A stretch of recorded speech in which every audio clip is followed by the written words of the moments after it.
Halo, sobatbola.com. Kembali lagi kita di acara Halftime Show bersama saya, Erwin Fitriansyah dan Arya Yosia. Iya. Tonton terus konten-konten olahraga yang bermutu di bola.com dan bola.net. Jangan lupa subscribe dan nyalakan loncengnya. Gratis.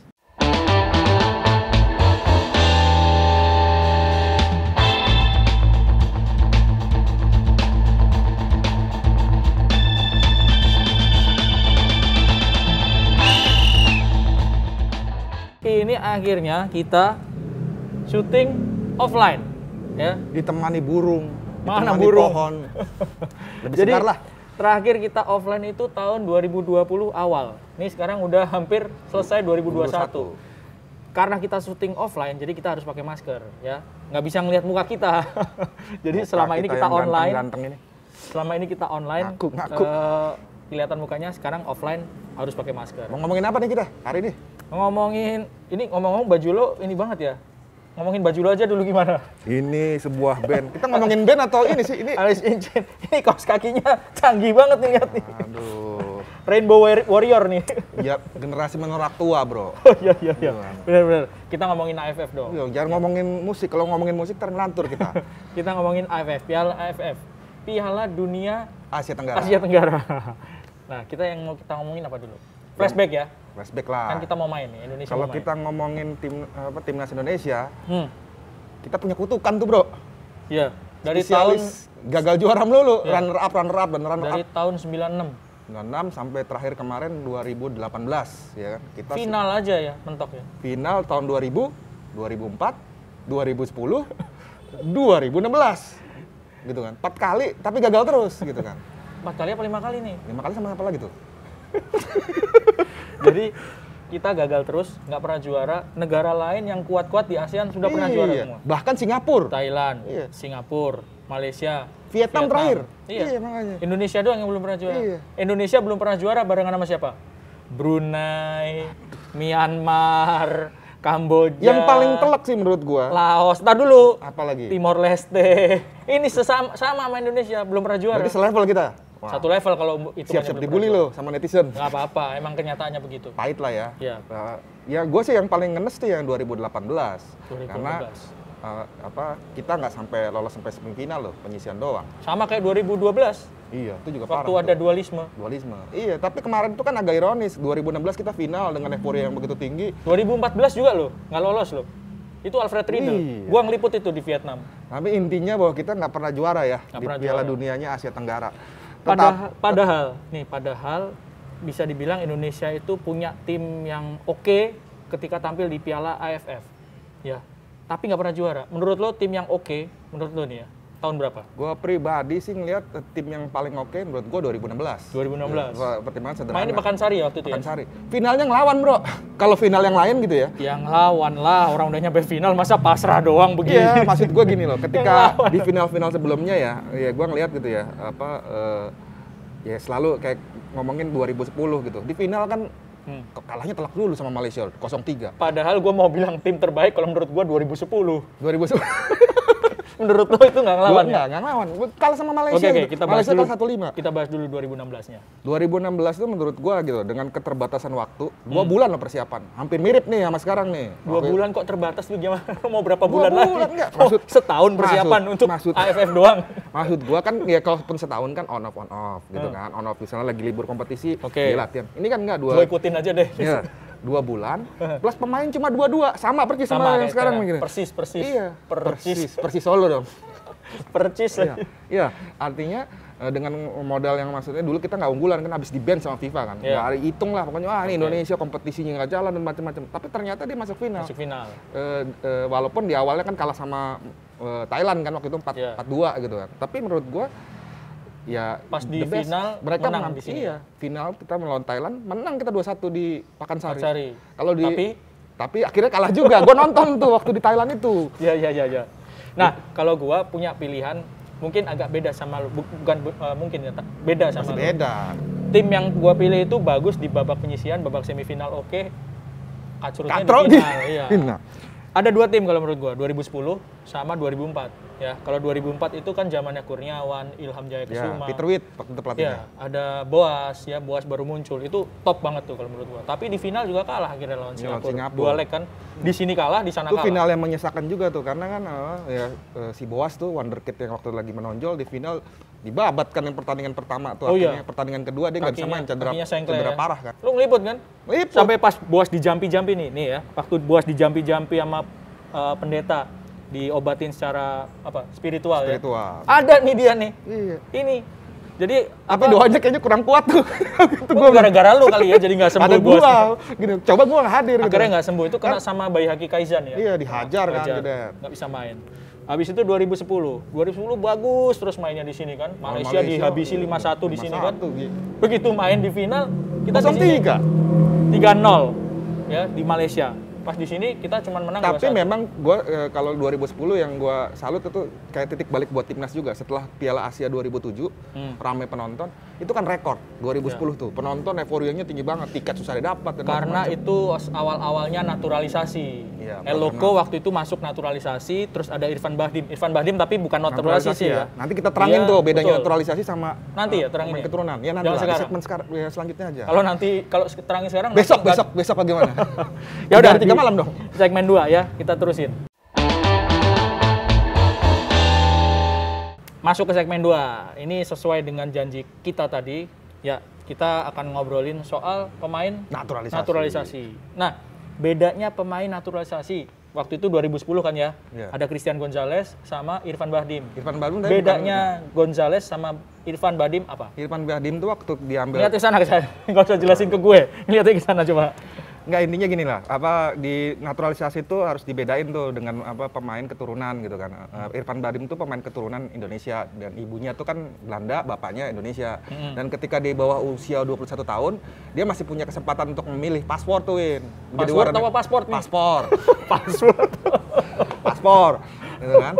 Ya, dia boleh memilih kewarganegaraan tuh sebelum usia 21. Nah, ketika dia masuk ke timnas Indonesia, dia sudah memilih jadi warga Indonesia. Sementara Christian Gonzalez memang orang asing dari Uruguay, dia jadi orang Indonesia. Yang gitu. sudah lama main di Indonesia. Dalam salah undang-undang kan yang kalau nggak salah belum berubah juga gitu kan. 5 tahun berturut-turut, tidak berturut-turut gitu kan. Dia stay di Indonesia, dia layak diperjuangkan untuk naturalisasi. Dan yang juga harus gini nih, banyak orang salah kaprah gini. Wah, Filipina banyak banget pemain naturalisasinya. Atau misalnya Singapura banyak banget pemain naturalisasi. Jangan salah, di negara-negara itu lumrah kayak gitu. Kenapa? Karena mereka menganut dua paspor. Ya kan, 2 kewarganegaraan. Sementara di Indonesia gue juga punya 2 paspor. Apa? Satu paspor udah mati, satu masih hidup. Jadi emang yang satu buat paspor masuk rumah. Jadi 2 ya kalau di negara-negara. Iya, harus 2. Nah, itu yang kadang-kadang jadi kendala nih. Sering kali gitu kan banyak pemain dari Eropa gitu kan dia tertarik jadi WNI tapi dia kan juga takut ngelepas paspor Eropanya karena untuk kemudahan transportasi. Dulu kan di awal-awal ada rumor kan bahwa sebenarnya pemain naturalisasi pemain naturalisasi kok gini? Itu pemain naturalisasi itu ini pakai paspor ganda gitu secara diam-diam, walaupun akhirnya ditertibkan kan, lu harus pegang 1 paspor. Nah sekarang masuk ke naturalisasi. Kita bahas yang paling baru. Ada 4 nih. Satu dulu yang udah main kemarin. Elkan Bagot. Kalau menurut gua mainnya, ya. Jadi opsi baru untuk lini belakang. Kan selama ini kan Victor Igbonevo, Fahrudin, ya kan. Nah sekarang ada Elkan Bagot dan kemarin udah main, sudah cukup oke. Belum pernah main sebelumnya lawan timnas manapun dan gabung sama timnas Indonesia. Dan STY itu belum puas loh, Win. Ternyata maksudnya bukan nggak puas sama si Bagotnya ya, bukan sama kinerja nggak puas, tapi dia. Siapa yang nggak puas nih? Siapa nih? STY apa STC? Sintayong. STC di deket rumah lo dong. Nggak puas. Karena ya dia ngelihat bahwa sebenarnya Indonesia punya potensi lagi diperkuat pemain keturunan. Jadi bukannya nggak puas karena Elkan Bagot nggak bagus, bukan, tapi kinerja timnya tuh dia merasa masih butuh nih. Makanya dia mengajukan 4 nama nih. Siapa aja? Nggak hafal, lihat kebetan. Ya gua hafal sih Kevin Dix, kemudian Jordi Amat, kemudian satu lagi si Sandy Walsh, hatinya lagi gua lupa tuh. Akhirnya lihat nyontek dulu kita nyontek. Satu lagi, tunggu sebentar kawan-kawan. Siapa? Lama banget nih. Oh, satu lagi si ini. Maashegers. Dari mana aja? Dari Belanda. Ini mumpung ada cekebetanya. Belanda, dari 3 dari keturunan Belanda, sementara 1 tuh Spanyol, main di La Liga kan, La Liga level yang kelas 2-nya gitu kan. Oke. Nah, Segunda Division. dan mayoritas di antara itu back win. Ya si siapa? Jordi Amat kan juga back. Sandy Walsh gelandang lah. Artinya Jordi Amat itu berarti antara Belanda sama orang kita ya. Orang Jordi sama Amat gitu kan. iya, Udah tapi pas Spanyol, berarti. tapi ternyata Spanyol. Ternyata Spanyol. Gue juga Jordi mikir Amat. Kayaknya itu Spanyol Betawi itu kayaknya itu. wah, lahirnya di Cibinong dekat rumah gua dong. Gitu kan. Ya. Tapi poinnya apa? Umurnya berapaan nih umurnya? Kalau Bagot kan masih Umurnya muda. masih produktif sih. Artinya masih di bawah 30 tahun semua. Bawah 30 kalau 29 bagaimana, Bro? Tapi gini nggak, gue sih kalau gue lebih tertarik bahas gini bro, total dari tahun 2010. Jadi program naturalisasi pertama kali dibuat itu sama Nurdin Halid dulu kan, melihat terinspirasi sama Qatar. Qatar kan jor-joran tuh mainin pemain Brazil kan, pemain Brazil untuk dikasih kewarganegaraan, dan dia juga lihat Singapura gitu kan melakukan hal itu. Kemudian dia menaturalisasi pertama Christian Gonzalez tadi kan. Nah tapi semenjak 2010 udah total 35 pemain Win. Dan akhirnya dan sebagian besar zong, ternyata zong gitu loh. Dan belakangan menurut gua yang perlu dikritisi, naturalisasi sekarang tuh dipakai untuk memperpanjang masa edar pemain asing. iya, sama untuk istilahnya ngakalin ya, supaya satu tim bisa pemain naturalisasi banyak, itu hitungannya pemain asing tambah pemain asing-asing kritik lagi. gua kan gitu seperti ngomongin Persib nih. Persib tuh 8 loh bro. Akhirnya kesebut juga nih. Akhirnya kesebut juga. Ya itu salah satu contoh. Ya gua nggak nyalain Persib lah ya. Tapi artinya Mereka memanfaatkan aturan itu, jadi totally mereka punya 8 legion asing gitu ya. 3 diantaranya kan pemain naturalisasi. udah naturalisasi gitu. Igbo Nevo, Mark Klok, siapa lagi satu lagi? Si Estefan Vizcarra. Oh, Vizcarra. Iya 3 kan. Oke. Sisanya kan pemain asing gitu kan. Gue bayangin, dan itu banyak. Jadi 35 orang ini. Sebagian besar malah nggak terpakai di timnas. Ya. Nah ini yang kemarin Menpora bilang gitu kan. Nggak ada lagi deh asal-asalan naturalisasi gitu kan. Artinya dia harus punya keturunan Indonesia dan dia berguna buat timnas. Ya menurut gue benar. Betul. Gini, ngapain lo ngasih ya contoh yang belum terakhir PSSI kan baru-baru ini juga si Mark Klok jadi warga negara Indonesia. Awalnya kan dibilang keturunan gitu kan. Begitu FIFA nanya, nggak ada berkas-berkas yang berkaitan dengan keturunan dia ada Indonesia. Itu gitu. belum selesai kasih keterangannya. Keturunan siapa? Disclaimer ya. Keturunan siapa? Keturunan bapak ibunya. Gitu jadi. Iya, artinya ya kan kejadian kayak Mark Klok itu kan kita pengen ngebet banget nih memainkan mereka untuk timnas nih buat Piala AFF. Tapi akhirnya Mark Klok nggak bisa main kan karena belum tuntas proses penelusuran jati dirinya gitu kan yang diminta FIFA. Itu kan juga terjadi sama satu pemain lagi tuh Belanda tuh. Ezra Walian. Ezra Walian kan juga mengalami yang sama. Bukan gitu. Ezra Yayang ya? Iya Ezra Yayang tuh penyanyi bro. Banyak yang nggak kenal sekarang. Udah jadi pemain sinetron Ezra Yayang. Gitu. Itu sempat nyangkut juga kan ya? Iya nyangkut, sempat nyangkut dan baru bisa nih kan main sekarang di RST ya. Zamannya Luis Mia kan sama si Bima Sakti. Duduknya maju. Santai bro, ada burung di sini macam-macam, ada pohon. Jadi memang harus lebih cermat lagi untuk ngambil naturalisasi. Bener kata Kemenpora, supaya nggak mubazir gitu kan, supaya kita juga nggak dimanfaatkan sama pemain yang yang kualitasnya secara umur juga sudah nggak produktif lagi, secara kualitas juga dipertanyakan. Jadi memang benar harus berkualitas. Dan ini juga gini, naturalisasi boleh ya. Maksudnya sekarang kan memang hukumnya udah bebas ya. Artinya siapapun kalau kita ngomong di FIFA gitu kan negara-negara lain juga banyak yang melakukan itu ya, walaupun berpaspor ganda. Tapi maksud gue juga jangan kemudian mematikan bakat lokal. Betul. Kalau isinya semua pemain naturalisasi, mungkin bisa juara, tapi mungkin orang Indonesia nggak bangga juga. Betul. Itu gitu kejadian sih waktu itu, gue ngeledekin orang Singapura gitu. Ngapain lu juara waktu tahun 2004? Iya. Pemain lu naturalisasi semua iya. itu. Yang ngeles-ngelesnya kita aja karena kita kalah waktu itu 2004. Iya makanya anunya menurut gua juga tetap putra-putra daerah atau lokal itu kan dapat kesempatan yang sama gitu. Artinya bahwa iya kita perlu di beberapa posisi krusial. Iya. Tapi juga jangan 11-11-nya pemain naturalisasi. Soalnya bisa Win kalau dengan 35 pemain ini yang beberapa mayoritas masih aktif gitu. Sebenarnya bisa tuh tim, cuma kecuali kiper kita nggak ada tuh naturalisasi tuh. Iya. Ada dulu zaman tahun 80-an, Benny Van Breukelen. Oke deh, kalau begitu kita selanjut lagi nanti di segmen ketiga ya. Masuk segmen 3 nih ceritanya. Ngomongin apa? Kita mau ngomongin soal BRI Liga 1 yang masih ada kaitannya sama timnas. Kebiasaan gue ngeliat muka lo. Gitu kan. Menurut lo bagaimana Win? Kalau lihat persaingan sekarang udah masuk seri 3 nih ya. Seri 3 dan makin persaingan papan atasnya makin seru nih ya. Iya. Kemarin ya minggu lalu ada Persija lawan Persib lawan Persija gitu kan 1-0 tuh big match-nya. menurut tuh kaitan dengan timnas sendiri gini, ada nggak sih pemain-pemain yang ya menurut gue sih kalau gue pribadi ada beberapa pemain yang mestinya seharusnya dipanggil sama Sintayong untuk Piala AFF gitu. Kalau menurut lu bagaimana? Dari Arema tuh sekarang ada di peringkat 2 ya. Pas kita syuting ini Arema ada di peringkat 2, jadi sudah mulai naik gitu ya. Ada juga dari PSIS. Kalau PSIS gue masih ngelihat si ini nih, Harinur Yulianto. Harinur. Lu tahu nggak Harinur Yulianto tuh mukanya kayak siapa? Kayak produser kita tuh dia tuh. Nah, ntar munculin ya mukanya di sini ya. Harinur sama produser kita, Ucup namanya. Ya. Oke. Harinur tuh menurut gua bisa perlu dikasih kesempatan. Yang pertama adalah kita perlu mempercayai pemain-pemain lokal juga untuk penyerang ya, untuk pemain depan. Kan sudah ada si siapa? Haryudo. Ya, Kusedia Haryudo. Nah, ini si Harinur juga kayaknya pantas sebetulnya kalau menurut gua dikasih kesempatan. Iya, memang sekarang ini memang repotnya nih ketika kompetisi jalan kan klub hanya melepas 2 pemain. Nah, itu yang menjadi artinya seluruh bakat terbaik tuh tidak bisa tertampung di timnas gitu. Bisa semuanya ya. Tapi menurut gua sih artinya klub juga mesti dikasih pengertian untuk ngalah sih. Kalau menurut gua memang ada beberapa sepakat gua malu ada beberapa pemain yang menurut gua perlu dapat kesempatan gitu kan. Kalau kita ngomongin di belakang kan sebenarnya banyak opsi juga gitu kan yang bisa dapat kesempatan gitu kan. Ya si Hansa Muyama gitu kan. Pengalaman menurut gua gitu loh. Usia juga nggak muda gitu. Dan Sintayong kan bilang, gua butuh pemain yang tinggi menjulang gitu kan untuk lini belakang. Ya menurut gua kalau misalnya 4 pemain naturalisasi ini gagal, karena kan prosesnya bertele-tele nih. Ya menurut gua pemain-pemain matang yang udah jam terbang internasional perlu dapat kesempatan seperti Hansa Muyama. Iya, cuman kalau pemain belakang itu banyak saingannya sih. Iya, banyak. Ya kan? Victor Ibonevo, Fahrudin ya. Kalau Elkan Bagot masuk, terus masih ada Ryuji Utomo. Ryuji Utomo kan ya. Ryuji Utomo dibawa nih, tapi dia belum sempat main secara tim inti di yang uji coba di Turki belum nih. Belum jadi pemain utama ya. Masih Utomo doang. Utomo namanya padahal Utomo ya. Tapi belum jadi utama. Jadi kalau pemain belakang harus lebih kerja ekstra keras sih.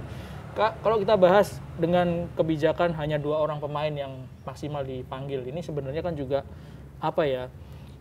klub juga punya hak untuk karena bukan event resmi FIFA Kelas A. Tapi timnas ini juga sebenarnya karena belum pernah juara gitu kan.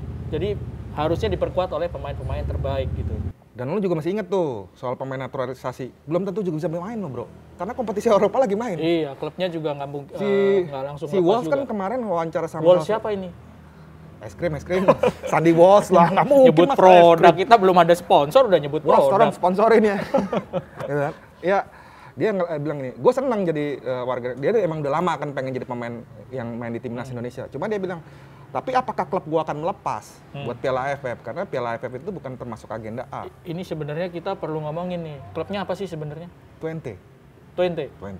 Di Liga Belanda. Twente itu berarti 20 ya klubnya 20. Ya. Tapi tar dulu, cross check dulu nih namanya orang tua ya.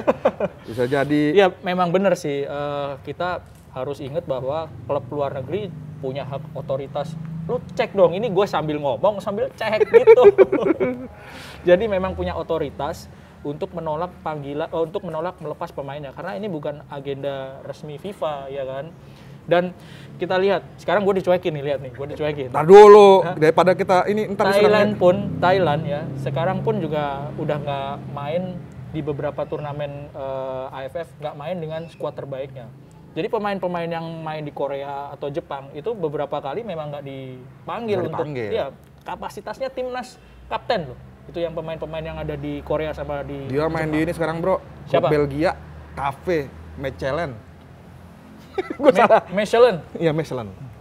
Ya, jangankan mereka gitu kan. Kita juga lagi bertarung kan bagaimana meyakinkan klub Egy Maulana sama Witan Sulaiman apakah akan melepas, karena menurut gue emang klub. Padahal itu si Egy Maulana sama Witan bukan klub liga top Eropa ya. Iya. Di Eropa Timur ya. Tapi kan mereka ibaratnya kita juga harus memahami klub itu membayar mereka. Betul. Gitu kan. Artinya lu kalau mau pinjem artinya kan gue ada pemain gue, lu tanggungnya apa gitu kan. Memang harus ada gono gininya sih menurut gue, yang juga klub itu juga dapat ini, karena sering kejadian kan ya, menurut gue agak gue sayangkan. Pemain dipanggil ke klub tuh keselnya kadang-kadang gini. Pemain dipanggil ke timnas. Ke timnas gitu. Klubnya keselnya gini. Balik-balik udah cedera. Nah, udah gitu biayanya ditanggung klub. Gitu loh. Ya itu yang menurut gua masih diperbaikin, ya itu harus ada janjian gono-goninya harus bagus. Gitu. Terus ngomong apa lagi nih? Masih ada nggak? Masih 1 menit. Ya. Kita masih akan ngelihat bagaimana timnas ini main ya. Sekali lagi lawan Myanmar uji coba, habis itu lawan Afghanistan dan Myanmar kan di Turki kita. Nah, habis itu tampil di langsung ke Piala AFF. Jadi jangan lupa untuk kita kita cermati gitu timnas seperti apa ini, karena Piala Dunia ASEAN-nya nih kita belum pernah menang, itu kan yang harus diingat. Itu yang masih nggak juara-juara sih bro. Kita dari muda bro jadi wartawan sampai sekarang udah babe-babe. Sebelum jadi wartawan malah dari tahun 96. Gua udah gini loh bro, lu bayangkan ya, gua tuh pernah ya ini sebelum ditutup nih, gua punya 2 momen yang paling menyesakan dalam hidup gua. Berkaitan liputan. Pertama, Piala Merdeka Games 2006 bro di Malaysia. Final udah ketemunya lawan nih besok lawannya Myanmar nih. Final nih, gue udah pegang-pegang piala. Jadi akses ketika mau masuk stadion gue ikut-ikut kayak pemain top tuh. Pegang-pegang begini. Wah, juara nih, juara. Gue fotografer waktu pegang. Gatot juga bro, gagal. Kalah. Iya. Sama, gue ke Bangkok. Udah menang kita di Pakansari 2016. 2-1 menangnya. Iya, 2-1 gitu kan. Ini juara nih, tinggal cari draw doang nih. Kalah 2-0. Kalah 2-0, gue bilang. Aduh, masa sampai gue kakek-kakek gitu. Kalau gue mendingan. Emang sekalian nggak lolos. Gitu. Tahun 2000 berapa? 2014 di Vietnam nggak lolos dari grup, udah sekalian gitu. 2004 gue juga liputan tuh waktu ke final, tapi udah yakin gak juara karena pertandingan pertama udah kalah dulu sama Singapura, kalah telak. 3-1, kemudian pertandingan kedua udah berat nih gitu kan. Ya buat gue mau sampai kita kakek-kakek bro. Udah tua kita. Ya wes deh kalau gitu kita tutup dulu ya. Kita akan syuting lagi nanti jelang Piala AFF ya. Jangan lupa untuk baca beritanya di bola.com, bola.net, baca berita olahraga. Ya, kita pamit dulu. Saya Erwin Fitriansyah. Arya Yosia. Sampai jumpa. Terima kasih.